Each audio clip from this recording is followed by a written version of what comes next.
Thank you all very much for having me. I couldn't be more thrilled to be here. My show on CNN started 7 minutes ago right now, so I got a day off here. My show's 9 to 11 every morning, so it was very nice to be able to sleep in. I'm going to speak for a while. I'm going to go through my career because I think that oftentimes kids in high school or college who are thinking about careers in journalism want to know how we got here. And then I'm going to talk about the state of the business right now. I promise I'm going to try to be entertaining and at times at least a little funny. And I'm giving you that warning because the way I'm going to start is decidedly unfunny and very serious. And it has to do with this picture that's been up on the screen during the introductions here. And I'm actually really glad that this picture has been up there. This man's name is Javier Valdez Cardenas. He was a reporter for the Mexican daily newspaper La Jornada. He won all kinds of awards for reporting on drug cartels, the drug trade, and government corruption in Mexico. He was killed in May. He was the 5th journalist in Mexico killed at that time in 2017. I am sure there have been more killed since. So he was the 5th journalist killed as of May because of his reporting, because of the facts that he was laying out there about the drug trade and cartels and government corruption. And I wanted to start with his picture up there because these are the stakes. This is, at its fundamental level, what the business is about. Facts can be so revealing and so important that people are willing to kill over them. But facts can also be so important and so revealing that someone like Javier is willing to risk his life to get them out and tell the stories. So again, I wanted to start with this because at its most basic level, this is what journalism is about. Now, it's also about this. That's me with a capybara, the largest rodent in the world. If you've ever seen The Princess Bride, it's the rodents of unusual size. I mean, they're modeled after capybaras. And I did a story once on people who keep capybaras as pets, okay? So I know you're all thinking it's going to be really tough to tie what Javier does and did with this, but I'm going to try there. Journalism is a big field, and there are a lot of different aspects to it, including big animals. So first, let me start with a little bit about myself. I grew up in Boston, or outside Boston. I'm a Red Sox fan still, sorry. And I did not do journalism in high school. I did not really do journalism in college. In college, what I did was this. That's theater. I'm on the left. I'm the redhead on the left. And it was a drag show that I did throughout school. That's Michelle Pfeiffer, who used to be a big deal. She still is a very good actress right in the middle there. So I did theater in college. I studied politics in college, and I loved politics. It's been my obsession my entire life. I thought I wanted to work in politics. I worked for a Republican when I was in college. I worked for a Democrat when I was in college. I thought that's what I always wanted to do. It turns out when I actually worked in it, I hated it. I hated being a part of it, but I still loved the idea of it. So I had this notion that maybe what I would want to do is cover it. And where did I get that notion? When I was in college, I read this book. It's called The Boys on the Bus. It's one of the more famous books about journalism and journalists ever written. It's about the 1972 presidential campaign and the largely men, because this was 1972, who covered that campaign. They were the boys on the bus. The candidates drive around in a bus, they travel through the country, and the reporters are all there with them. And when I read this book in college, it was like I was struck by lightning. I'm like, whoa, these reporters are with these candidates for months and months and months. They see all the twists and turns. They report on all the strategy. They develop all the sources. They find out all the secrets. So after reading this book in college, I decided, well, this would be great. This is what I want to do. Then I can have the politics but not have to work in it. It's like having your cake and eating it too. So that's what I decided I want to try to do. The problem is not having done journalism in high school like you're all doing or in college, how am I going to get hired doing this? So I wrote a bunch of essays and sent them out to various news organizations. It felt like dozens and dozens at the time. In my resume I sent out everywhere, and I got exactly one interview.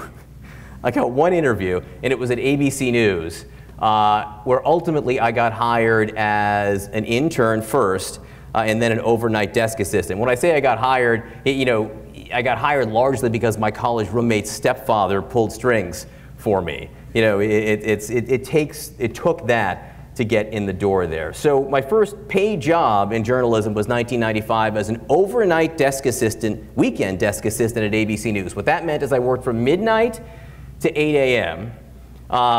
Friday and Saturday, so it was really fun. I had a really great social life. And I would answer phones, I would make coffees, I would run newspapers around the building. This was at the very early stages of email, so people still read things on paper, and you would just run around the building with stuff. That's what the job mostly was. And I loved it. It was thrilling to be part of this and to see all the news developing around you. I was at ABC for 17 years after I started as a weekend desk assistant, and I'm not going to go through day by day. I'm happy to answer more questions about it, but I'll hit some of the highlights of my time there so you can see sort of the progression. So I was a desk assistant, ultimately I was a researcher, then I got hired to be a writer on World News Tonight with Peter Jennings. World News Tonight was one of the broadcast stations, ABC's evening newscast, which airs at 6:30, and I was hired to be a writer for Peter Jennings, who was the anchor at the time, a very famous anchor, and ultimately I was the head writer. That's a grainy picture of me with Peter. One of my big regrets is I don't have more pictures. He died of lung cancer in 2005, way too young. But I was his head writer for a long time, and being able to sit near him and experience the news through the eyes of someone who had lived it and reported on it for decades was an unbelievable experience. So I was a writer for him, and then I was hired to be a producer on the 2000 presidential campaign. I was hired to be a producer covering the George W. Bush, his run for president. And for 14 months, I followed George W. Bush around every day. Minus maybe one long weekend in there. I was with George W. Bush every day for about 14 months. Never more than 100 yards from him. When he was home at the governor's mansion in Texas, I would try to be at a hotel nearby. When he went running, I tried to be nearby to see him do it. I tried to cover every aspect of it from beginning to end. That's me with then candidate George W. Bush, who became president from 2001 to 2009, right there. After the campaign, I started going back and forth between New York and the White House for ABC News as a producer covering the White House. And that's when I started doing some radio and television stuff. I started appearing on ABC News Radio quite a bit and ABC Television a little bit. And I was not good at all at it. Not good on TV, even a little bit. But ABC kept putting me on TV and the radio because I had the information. I was the one with the sources at ABC, first in the Bush campaign and then in the Bush White House. So if they wanted to get the information, they had to put me on. So that's a good lesson. It was based on my reporting. September 11th, 2001 happened. And when that happened, there was so much reporting to be done and so much information to be gathered. I started being on air even more. They needed people out there telling the stories and getting the information. And after 2001 and 2003, which is still, you guys were probably born around then, was the invasion of Iraq. And at that point is when I started really being a viable television correspondent. They needed young people who could sleep in the desert and go away for long periods of time. And I covered the war in Iraq. This is me with my producer during the invasion.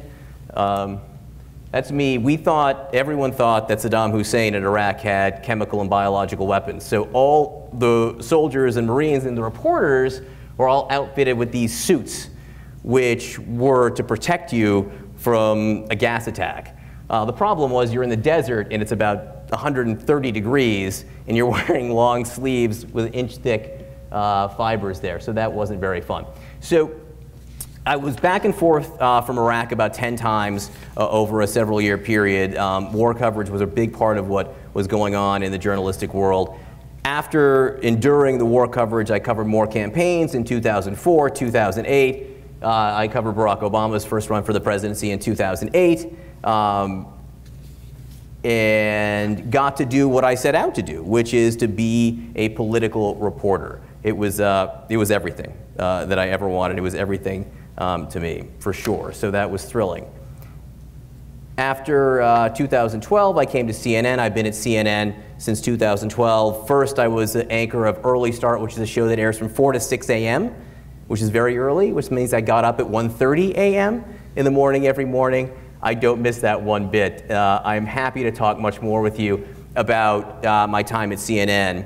But what I want to do now mostly is to talk a little bit about what I think the business is and what journalism is. So, I think that journalism, half of journalism, let's say, is about 3 basic questions. All right? Number 1, what happened? Number 2, what is happening? And number 3, what will happen? It used to be that number 1, by the way, was the entire business, right? A newspaper, what is a newspaper? A newspaper is what happened. You know, by the time you read a newspaper, by definition, it all already happened. The evening news, which I worked on when I was a writer for Peter Jennings, which aired at 6:30 every night, still does, is about what happened. You sit down at 6:30 before or after dinner, and someone tells you everything that happened that day. But here's a little pop quiz right now. I want to ask all of you, and be honest, can anyone in this room name all 3 evening news anchors? Can any of you name 1? Okay, go ahead. Yes, that's 1. Anyone else? That's 2. Go ahead. So he's local. He's a local news anchor as opposed to national. There's a difference there, but the other national news anchor is a guy named Jeff Glor. It's a trick question. He started Monday, was his first day.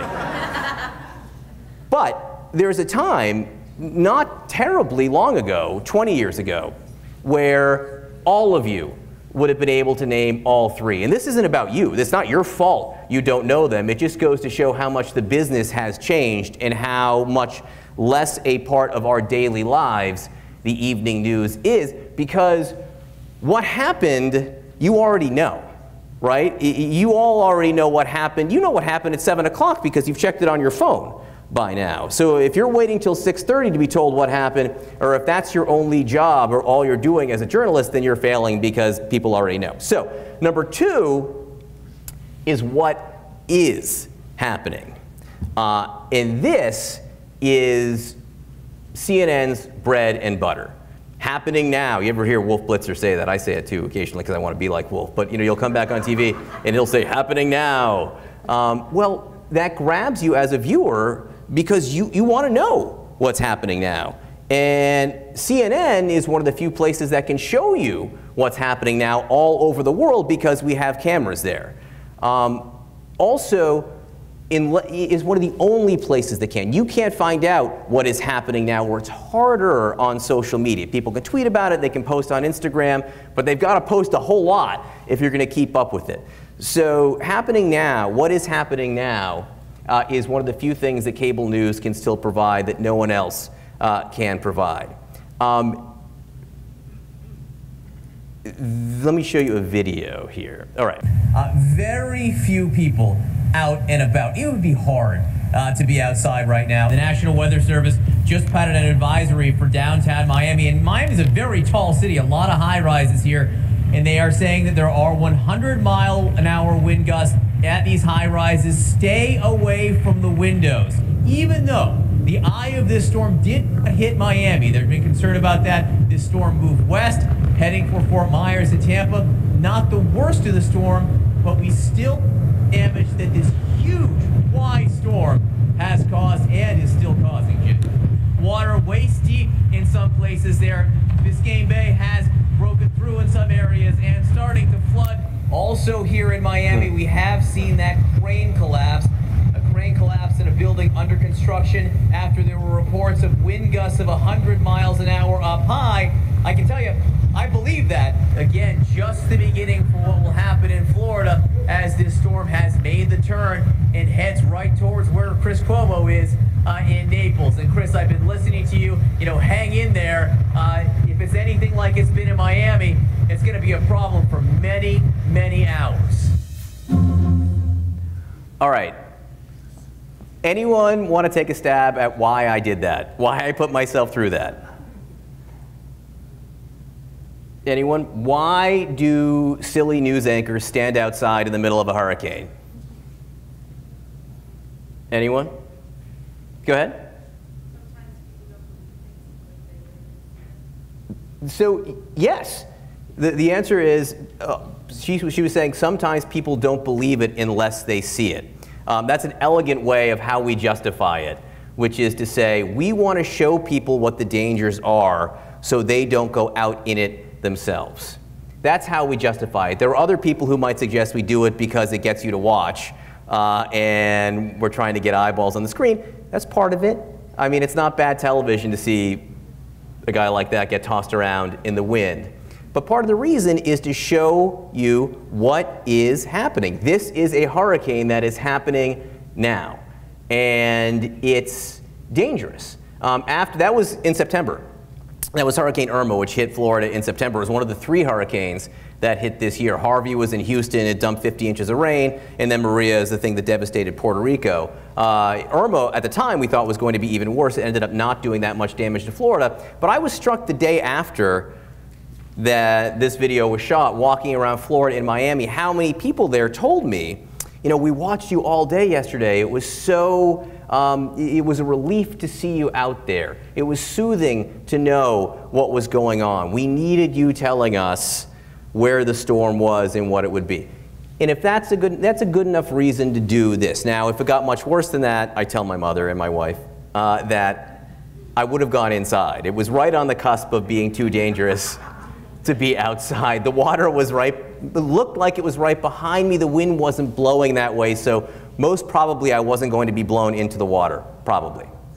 So that is what is happening. There's another aspect to what is happening also. You're like, why am I an alligator? What's going on there? I think what is happening can also be, I didn't know that was happening. The capybara I showed you, I didn't know that people have capybaras as pets. I didn't know this was a girl raising an alligator in her backyard. I didn't know people did that. I don't think it's a good idea, but I didn't know. This is a man who had a bison, a full American bison, as his pet. I didn't know that was happening. I didn't know people did that. And this is the rock group Kiss that I went on tour with for a few days. And I didn't know that's Paul Stanley and Gene Simmons, the leaders of KISS, maybe before your time. But I didn't know that they ran this business. They wrote all their own checks in their plane and they sold all this merchandise.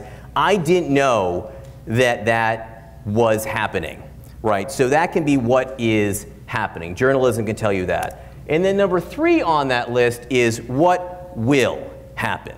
Weather forecasts, it's part of journalism. What will happen is predicting the weather. Election coverage, a huge part of it is what will happen. People want to know who will win. A poll is telling you where things stand right now. People look at it because they want to know who will win. Talking about that next thing that is happening is a big part of journalism. Now, I said 1 through 3 here. These 3 things, I think, are half of the job, right? The other half of the job is that. Why? Why?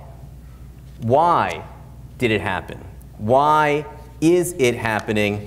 Why will it happen? Why is one of the most important questions you can ever ask. The most important question you can ask as a journalist. If you only ask one question ever, it should be why. And if it's only why, you've succeeded at most of your job.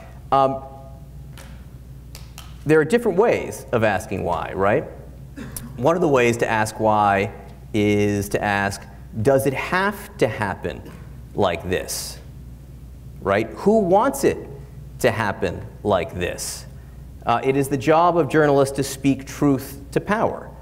It's the job of journalists to ask powerful people why they are doing things.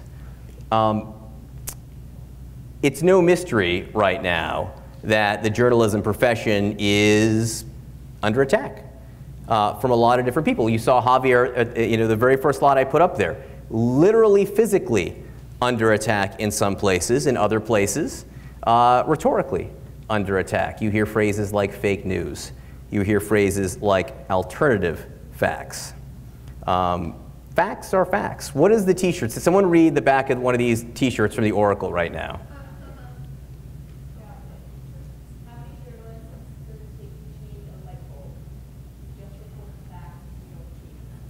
We just report the facts, we don't change them, is what's on the back of all these red t-shirts. I had nothing to do with making these t-shirts, by the way, but I think it's one of the most important messages you can have. If you look at number 4 there, the why, right? We can argue over why. Since the beginning of time, you can have a debate over whether one analysis is right or the other analysis is right. I don't think there's any problem with questioning that or criticizing that, whether it comes from one political party or the other. You can always argue over the why. What you shouldn't argue about are the facts. You should never be able to argue about number 1 or number 2. What happened and what is happening should stand on its own. It should be evident in and of itself. And what's different today than in the past is that number 1 and number 2 there are under attack. People are arguing the facts about whether black is black and white is white. And that's where, as journalists, you have to stand your ground. You have to say, no, black is black. White is white. There's no different interpretation of this. You can argue over which color is more slimming. That's arguing over the why, but you shouldn't be able to argue over the what. What is happening? And I would be happy to answer more questions about this. I know there's probably a ton of interest in terms of the administration, the White House, the types of things that they say, how we feel about it. But in general, no matter what anyone is saying, and no matter what the criticism is, I think it's the job of a journalist to try to stick to the facts and stay focused on these things right here. Now, my last slide, I'm going to regret putting this up there. And so if you're one of the adults or the supervisors, I apologize in advance. It's a little naughty. But I want to end with the last slide with the way I began, and it has to do with this issue of people who question the facts, who are questioning your providing the information about what is happening. And I want to leave you with a picture of Javier, who I never met, but I think is, again, sending the message to all journalists and aspiring journalists everywhere. This is what Javier, in my imagination, would say to those who say fake news or alternative facts, or that black is white or white is black. So that's Javier. Javier, again, was killed in May for the reporting that he was doing. So that is all I have planned. I can focus on a lot more subjects. I think that things will come up in a question and answer session here, but I'd be happy to take some of your questions. Let me get this off the screen so I don't get in trouble with thrown in jail. Yes? What was it like reporting in Iraq and having your life at risk constantly? So that's a great question. He asked, what was it like reporting in Iraq and having your life at risk? There are two types, I think, of journalists who go to war zones and report in places where dangerous things are happening. There's one type of person who loves it, who gets a sense of exhilaration from the danger and is thrilled by it. That's not me, all right? I'm the second type who is appropriately scared when people are shooting at you or near you. I find it very, very scary when there are explosions going on nearby. I think it actually can help the viewer or help your audience if you are appropriately nervous. because they get a better sense of what is going on. Before I went to Iraq for the first time, I had gone camping, 6 times in my life, outdoors, hiked a few mountains in summer camp, and all of a sudden I was sleeping in the desert every night in a ditch that I had to dig for myself, in a trench I had to dig for myself, and if I didn't dig that trench, I'd get shot. So I dug it well and deeply. So it was tough. It was physically the most challenging thing I've ever done. It was a very difficult decision to put myself in that danger. I don't think I thought about it as much as I would now. It was before I had children. Once I was in it, particularly during the invasion, there was no way out. I was in the middle of a war zone. It's not like if it got too much, I could just walk away. I was sort of stuck there. So I was like, okay, I'm here. I'm just going to see this through and hope it works out okay. I think that reporting from wars, and thank goodness right now we don't have any full-fledged war, but there are thousands and thousands of U.S. troops all over the world in harm's way. This is one of the most important aspects of journalism, is to tell Americans how your brothers and sisters, mothers and fathers, sons and daughters are doing over there, what they are doing, how they are doing, and why it's important. It's one of the most important jobs in journalism. So it was rewarding in that sense, but terrifying. Yes? During September 11th, did you report that day? Yes. So September 11th, 2001, on the timeline of what I was doing, I had my wife, who's filming for Bobcat TV, we got married in July of 2001.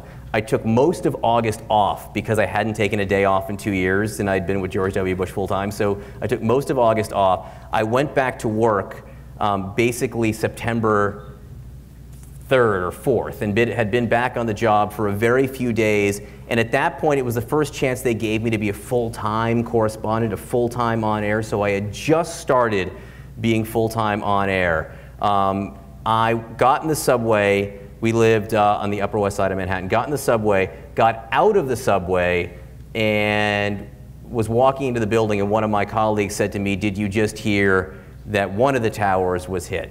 By the time I got inside, the second tower was hit, put my bag down, and then got in a cab to go downtown to get as close as I could to it. On the way downtown, the first building fell. By the time I was fully downtown, the second building fell, and I didn't come home, I think, for 2 nights. Again, I lived in Manhattan. I mean, I could have walked home if I had given myself enough time, but I stayed. There was just so much going on.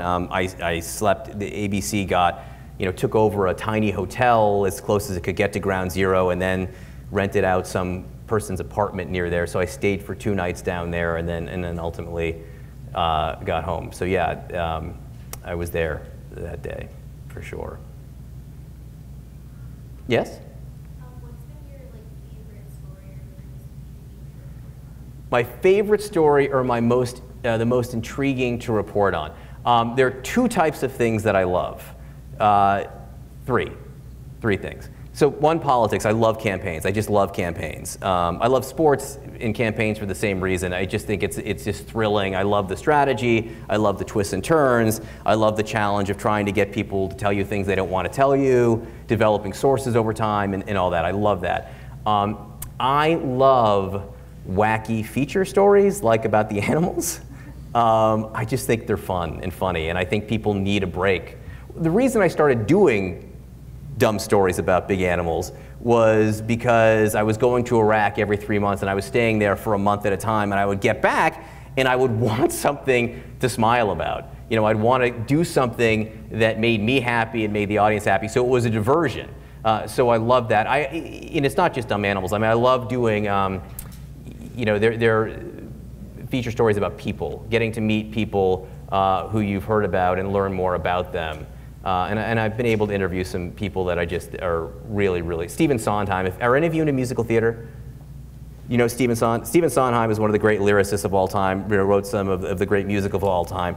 And I went to his apartment and got to interview him there you know, sat by his piano where he does all of his writing and writes all of his lyrics, and he has a rhyming dictionary right by his piano. I'm like, you're Stephen Sondheim. You don't need a rhyming dictionary. You're the guy, you know. He's like, oh, no, it's very helpful. So I like that. The other thing that I love is I do love the breaking news. I love, that's not reporting on a subject, that's more of a type of news. So last Friday, I don't know how closely you're following the Russia meddling investigations.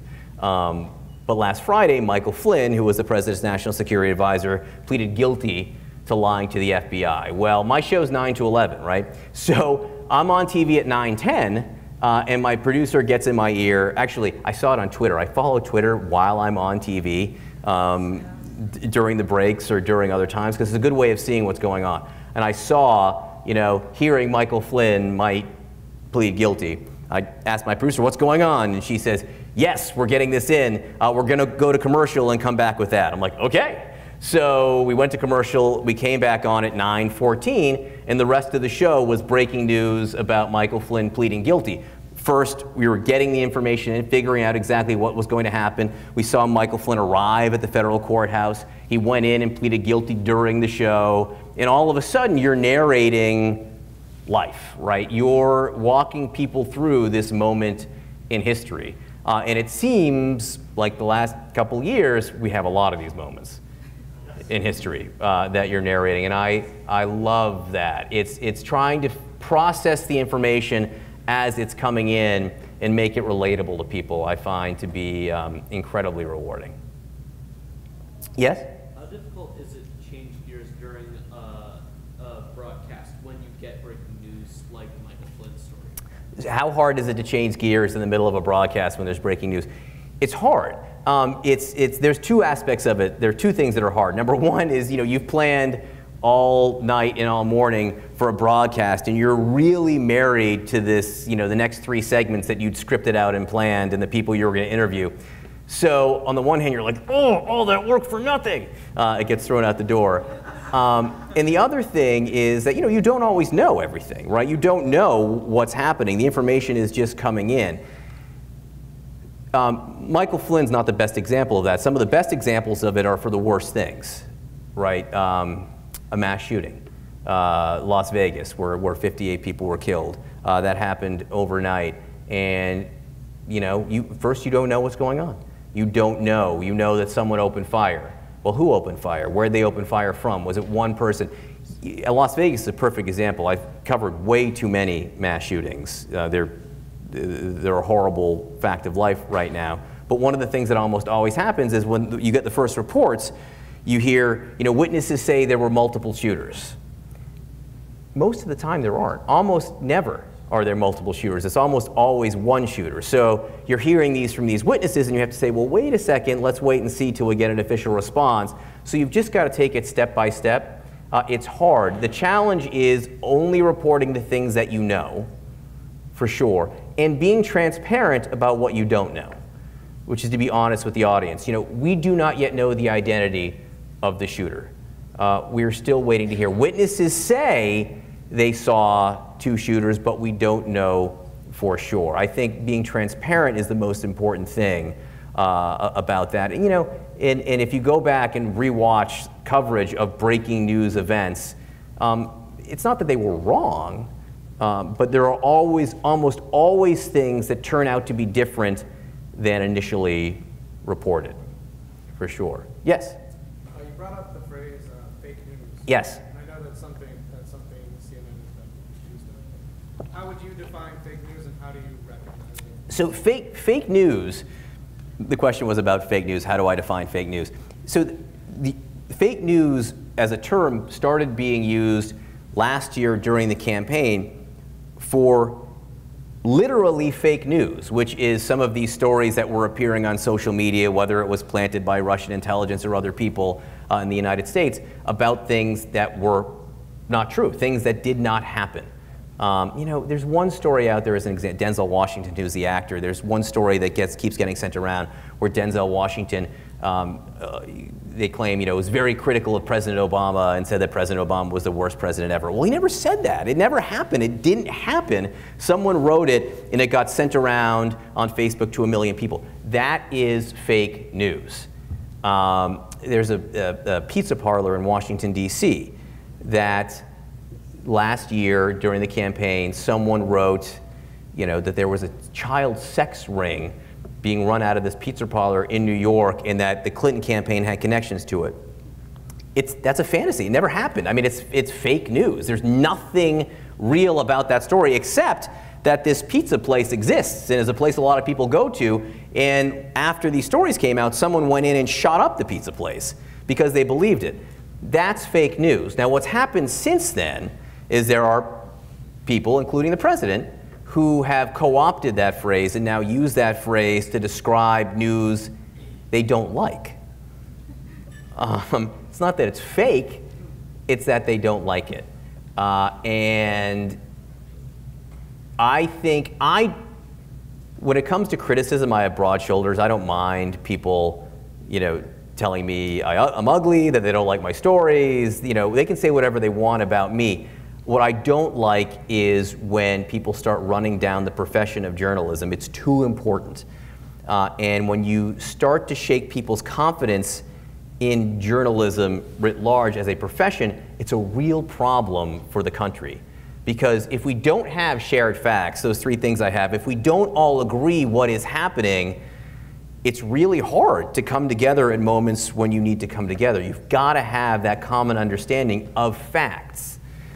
And I think it's really a problem. And one of the reasons, there are people who suggest that one of the reasons the president and others throw around the term fake news is to inoculate themselves, to protect themselves down the line so that people don't believe anything that's said. And if you don't believe anything, then someone can do whatever he or she wants, right? Because you can just say, I didn't do it, it's not true. The president said the inauguration crowd size was the largest ever. It just wasn't. It was a great crowd. I was there. It was a terrific crowd, but it wasn't the biggest inauguration ever. It just wasn't. But if you get enough people believing that nothing is real, then you can say whatever you want. Yes? I know a lot of the campaign coverage, there are a lot of debates on live TV. Is there ever a line that's drawn when it gets too heated? That's a great question. Is there a line that's drawn in a debate if it gets too heated? So there are the actual debates between the candidates, right? And then cable news, which I'm on a lot, we have debates every day where we put not the candidates up, but we put people up who have different views who shout at each other for a few minutes. And does it ever get too heated? I would say no. It never gets too heated. Do I think that it's more heated than it needs to be, or heated, so heated that it's actually not providing value? Yes. Look, when the candidates yell and scream at each other in debates, the most important thing is to make sure they don't talk over each other so that you can hear what they're saying. I think the ultimate candidate debate for any race is two candidates on a stage with no moderator just going back and forth trading their ideas and letting people decide on them. You need a moderator sometimes because I think it's worth it if a candidate says something that's flat out not true to say, well, that's not true, that didn't actually happen. But you want to be able to hear from the candidate. So I don't know that it ever gets too heated between the candidates on stage per se. On TV, when there are these political debates and they're yelling at each other, I don't love it when people yell and scream and don't listen to each other. Oftentimes, is to say, it's a little, it's kind of exciting to watch two people go at it if they have smart arguments, but I wish they'd listen. Yes? Kind of going back to the fake news idea, I think everyone here knows that journalism is something that needs to be protected. Mm-hmm. How do you protect it without having bias, remain objective when it's something So, how do you protect journalism is a question, and how do you remain objective? Which are sort of two separate questions there. So how do you protect journalism? Doing it, right? Just do it. Continue to go out there and ask questions. It doesn't just have to be in journalism. I'm not saying that you should interrogate your parents, but it's okay to ask them why.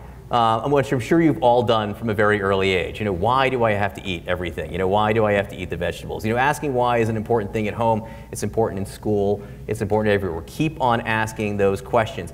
Peter Jennings, there's an old saying in journalism. He taught it to me. I don't know where it originally started, but the phrase is, if your mother tells you she loves you, you know, test it. Which is to say, don't just believe it because she says it. You know, make sure you get a second source on it, right? So you do the work. Always ask the second question. Javier Cardenas, Valdez, the man I put up on the screen there, I learned about him through, there's an organization called the Committee to Protect Journalists, which actually would be thrilled that you guys are here right now. It's an organization that when you do this again next year, you may want to tell you're doing this. The Committee to Protect Journalists is a global organization that looks out for the rights of journalists and protects them. Around the world in places like Mexico, which is amazing to think that one country away journalists are at risk, but they're at risk in Thailand, all over the world, Ukraine, Russia, will advocate for journalists and send lawyers to try to get them out of jail and the like. The Committee to Protect Journalists is unusually active in the United States right now in a way that it has never been active before, because journalists are under attack, maybe not physically, but the profession is as well, so protect that profession. The second part of the question that you ask is, how do you remain objective? That's a hard one, right? I think pure objectivity is impossible. You have a view, so you're never going to be purely objective on just about anything, but you do need to be fair. You need to be fair, which is to say that if there is a dispute about the why, number 4 I had up there, you have to let both people give you their analysis of why. You have to hear from both voices. It doesn't have to be equal. It doesn't have to be 50-50. It doesn't need to be on one hand, on the other hand, but you at least have to allow for different points of view. And as a journalist, you have to listen as well. There's people who say there's no bias in journalism. There is. I mean, everyone brings a bias to the table, no matter what they're doing. I think sometimes the bias isn't in the areas where people think it is. I think journalists have a bias for a good story more than they have a political bias a lot of the time. And I think sometimes we will highlight a good story just because we think it's a good story more than perhaps we should. I also think that some journalists where we do have a political bias, journalism in general, it's on really boring things. I think in general journalists are more pro-big government, things like entitlement programs, Social Security, Medicare. I think journalists tend to support them more than non-journalists do, and so there's a slight political bias there, but in general, I don't think it's quite what people think it is. Yes? The hardest part of the job. One of the hardest parts of the job is one of the best parts of the job, which is that it's relentless in the sense that, especially in this environment, which is that, you work all day on this, there's a million things breaking, and you know that tomorrow it's going to all happen again, right? And you're going to have to do it all over again with new information and process it. But that's what I love. I love the idea that there's something new every day. I love learning new things. I love talking to smart people and finding out what they have to say about things. Deadlines, we were talking about this before. Deadlines can be really tough too, right? You guys all have deadlines on papers. Things are always due. That can be a drag after a while, but some of the most fun times that I've ever had in the business are deadlines, is the idea that it's, you're going on the air in 30 seconds and there's breaking news, we're throwing out the entire show, go.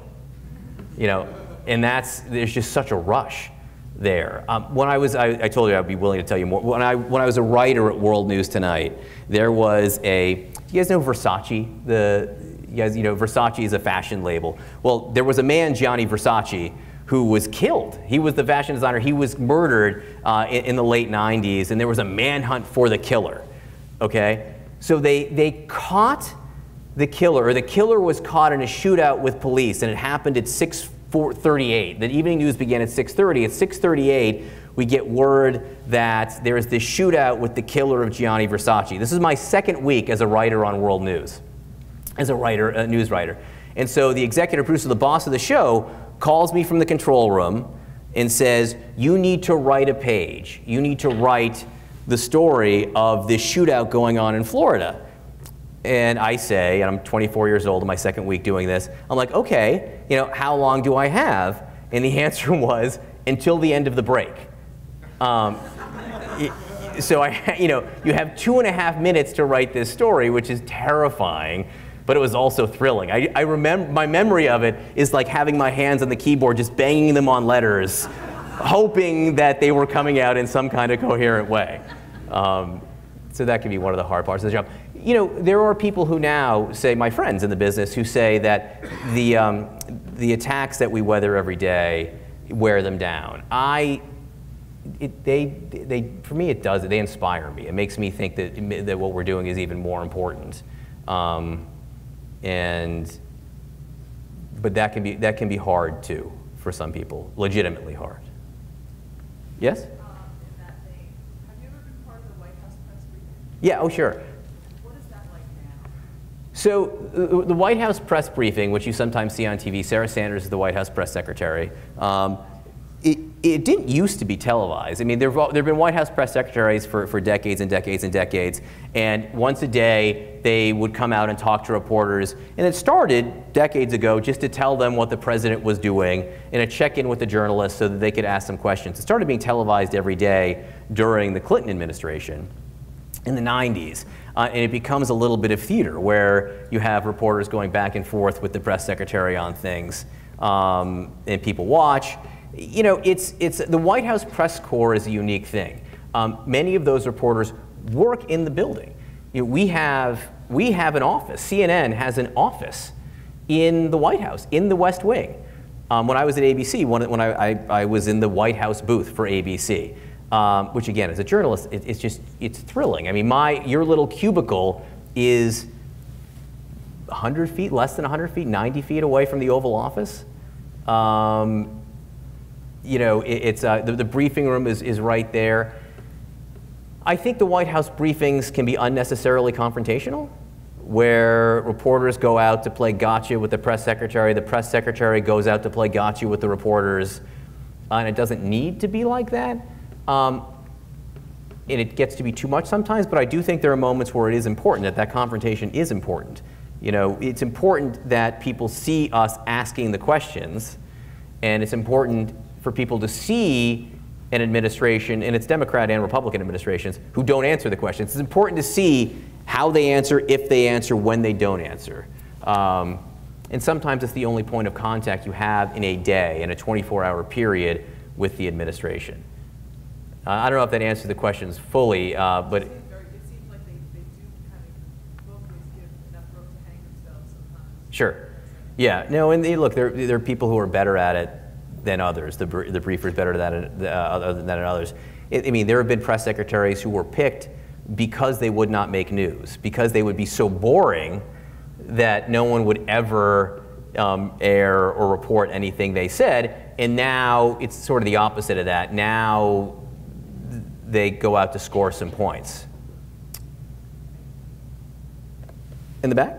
With all the scrutiny on people in the media from the Me Too and the sexual Mm-hmm. harassment campaigns, has that changed at all your job or people in power at CNN? So the question is about the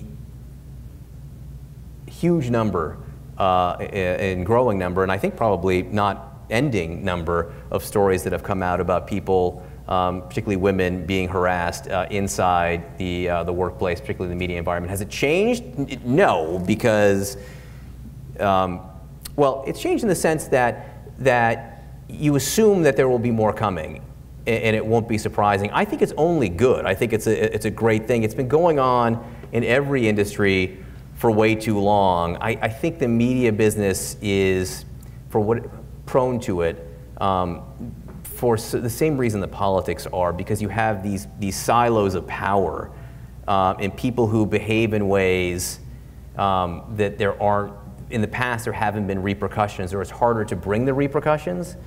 And I think that has come to an end, and I think that's great. There's no place for it. There are consequences now, so I think that is a difference. There are consequences now. You know, for people who have always behaved respectfully towards others, there's no difference, right? I think it's good that these stories are coming out, and what I hope is that it allows more people to feel comfortable coming forward. It's hard to talk about, right? It's a hard thing to talk about out in the open, and it's a hard thing to talk about when it's happening to people you know and in your business, but you've got to do it. Yes? As you alluded to earlier, people have become increasingly reliant on social media as a form of news. Do you think this has had a more positive or negative effect on the profession? Do I think social medias have a positive or negative effect on the profession?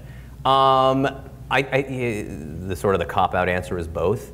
I think that being able to get information out more quickly is great, right? I think that it's harder to vet the information as a consumer. The other thing about journalism is it's not just journalists who have a responsibility, right? The consumers all have a responsibility. You've got to go figure out who is trustworthy, right, as the consumer of news. You need to check the bylines of the stories that you're reading in the newspapers. Remember the names of the reporters that you're watching or the anchors you're reporting. Figure out who you trust and who's giving you the best information. And that's particularly true on social media, where it's, you know, it can be incredibly anonymous. I mean, how do you know? Well, you need to know who is trustworthy on social media, and there are too many people who are not trustworthy on social media, providing information in quotes sometimes, and I think that can be a bad thing. For me, social media, there's aspects of it that are terrific, right? I follow all of my friends who are reporters. I follow every politician. I follow every member of the Boston Red Sox. You know, and so I get that information constantly, and it's that flow of, as a consumer, I find it very useful to follow. I spend a lot of time on Twitter at night or Facebook at night, reading things that other people post, because it's a good way to curate that information, to get that information in a concise way. To use social media, my warning to all of you is the same warning you had, I'm sure you've had 1,000 times, which is that you got to be really careful, right? You know, as a human being, anything you post on social media is there forever and can come back to haunt you. As a journalist, anything you post on social media is there forever and come back to haunt you. For instance, if you get things wrong, right? You know, your job as a journalist is to get things right, and if the editorial process for a newspaper or for a television show, there are buffers, right? There are safety valves. There are editors who look at your stuff before it goes to air normally. Well, on social media, there's no buffer. You know, you have the ability to put it out there right away before it's vetted, before you're 100% sure whether it's true or not. So you've got to be very, very careful. You know, at CNN, they brought all the anchors together several times since I've been there to give us talks about social media. And the one message that they tell us is that you do not need to use this, right? Do not feel like you need to be on social media. You know, the risks are way higher than the possible rewards.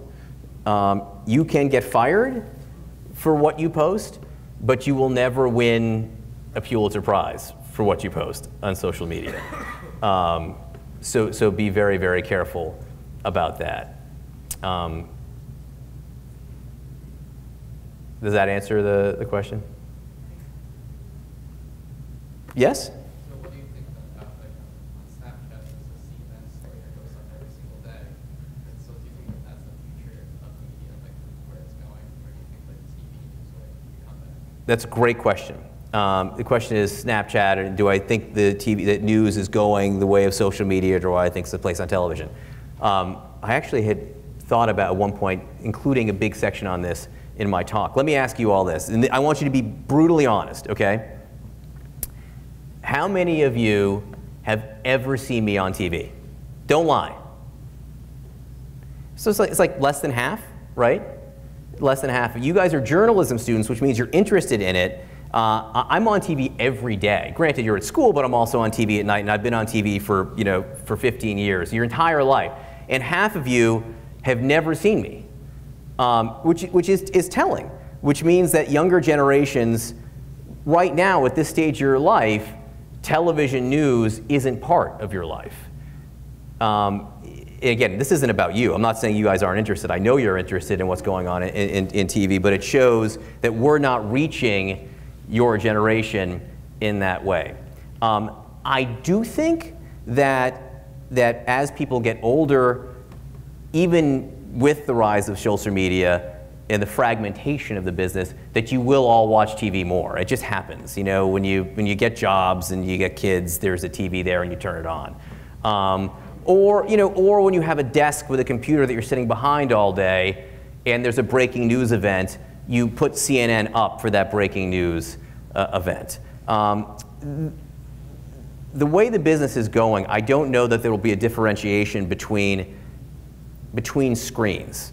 Like, ultimately, what's the difference between a television screen and a computer screen and the screen and a phone? It doesn't matter, right? A screen's a screen, right? And CNN can be on this just as easily as it can be anywhere else. And we have a huge presence online right now. Snapchat is one way to get that information out. And I imagine the way that many of you get a lot of your news, which is why CNN's on it. I can't figure out Snapchat, which says more about me. You know, it says my generation. I use Facebook, Twitter, and Instagram. I use Twitter all the time, which is something I doubt many of you use at all, because it's something that's really it's mostly journalists spinning their own wheels. Facebook is great, but Snapchat is where you guys are. But in 5 years, there's going to be another thing that's not Snapchat that we don't know yet that people will be using as well. So I think that as long as we keep providing the information, where people are getting it isn't quite as important. This is for CNN specifically, I think. CNN is well positioned in this media environment because we provide the content, we provide the news, and we don't care what screen you're getting it on. It's going to be harder for the broadcast networks, ABC, where I worked, and still have friends. They don't have quite as many ways to get it out there, and they could be affected. The big newspapers, they've figured out, I think, how to use social media. They can't make as much money on it, because selling a hard newspaper with advertising, you make more money on than sending out sponsored tweets or sending out these sponsored Snapchats. So it's the content that matters more than the delivery method, but you have to be able to fit your content in to that delivery method. Yes? Do you worry about the future of journalism being able to protect our democracy, given how much shrinkage there has been in the media landscape, especially with newspapers? I mean, there just aren't reporters covering, especially at the local and even state level, all the things that need to be covered. So do I worry about the future? I worry less about the future when I'm somewhere like this, when you guys, there are 70 students here who care enough to come to a journalism conference and talk about the business. That I find that inspiring. I do think that the shrinkage of local news is a serious problem. It's a little bit different than some of the challenges that are facing the national news media, but it's terrible, right? I mean, it's terrible that local newspapers can't survive anymore. You can't get that local news. You can't find out about things that are going on in your own community, because you need to be able to do that. And the things like Nextdoor and some of these town blogs, they don't replace it. It's not a one-for-one trade. It just isn't. It can be valuable, and you can get some of the same things, but you can't get all of the same things. And we don't know yet what the long-term impact will be. It's not financially viable. I mean, unfortunately, it's if they can't survive financially, they're not going to survive. People aren't going to donate to it and keep it alive as a charity. So I think that's unfortunate. I do think that we've seen, anecdotally, journalism schools are getting more applicants now because they see more of a need to do this. I think that people see, as journalists and journalism comes under attack, one of the responses has been more people want to stand up for it. And I'm hoping that that's what happens in a big way. There are more opportunities for young kids, for guys like you, who, I joke this is my first PowerPoint presentation. I'm sure you've been doing PowerPoint presentations, since preschool, right? In my business, when I was a reporter, I could shoot. I learned how to shoot some of my own video with cameras, but that was very rare. Well, now you guys could be news cameramen tomorrow, right? I mean, the videos, you shoot video nonstop. You just know how to do this. So you're better prepared for this media environment than people in my generation. And then there are more outlets. They're not local news outlets, but there are, there are more digital things reporting. There are a lot of new places to go to commit journalism. They're not all equal and they won't survive, but there's a lot of opportunity out there. Do we have time for one more question? Yes? So, what would your advice be for individuals who are aspiring to be journalists? So my advice, actually, I have some of this written down because I don't want to forget it. I probably don't have time to give you all of it. I have 6 things written down here for advice. Number 1, pay attention to everything around you. Always pay attention to what's going on. Sometimes just being there and seeing things is the most important thing you can do. Ask questions. Like I said, always ask why to everything. Work really hard. And that's so in the news business, you can't control how you look. You can't control, at a certain point, you write how you write. You can become a better writer, but you can't control that. But you can always control how hard you work and just outwork the next person. Just be there constantly. If you're covering a story, if you're the first one there and the last one to leave, you'll find out something that no one else is finding out. If you're the one willing to go in on the weekends, you can outwork people. And in journalism, I've never worked in another business, so I'm sure it's probably true in other businesses also. But the people who make sure they are always there are the ones who ultimately succeed more. I think it's very helpful also to try to be, if you can be an expert in something, that helps. If you have one area that you know more than most people about, that's a really good way to get in to the business. It's people ask me all the time, should you go to journalism school or should you? Well, it can be a great thing. Learning how to be a journalist is a great thing. Another way to become a journalist is to be an expert in birds. And so people come to you for any information about birds, and you can get more information about birds and report it better than anyone else. For me, it was politics. I knew what I was talking about, so it made it easier to report on it. And they would come to me. I was saying, when I wasn't good at, that's assuming I think I'm good on TV now. I was much worse on TV back then when I started than I am now, but they had to put me on because I had the information. So if you have the information, you can succeed. So it helps to have one area of focus there. And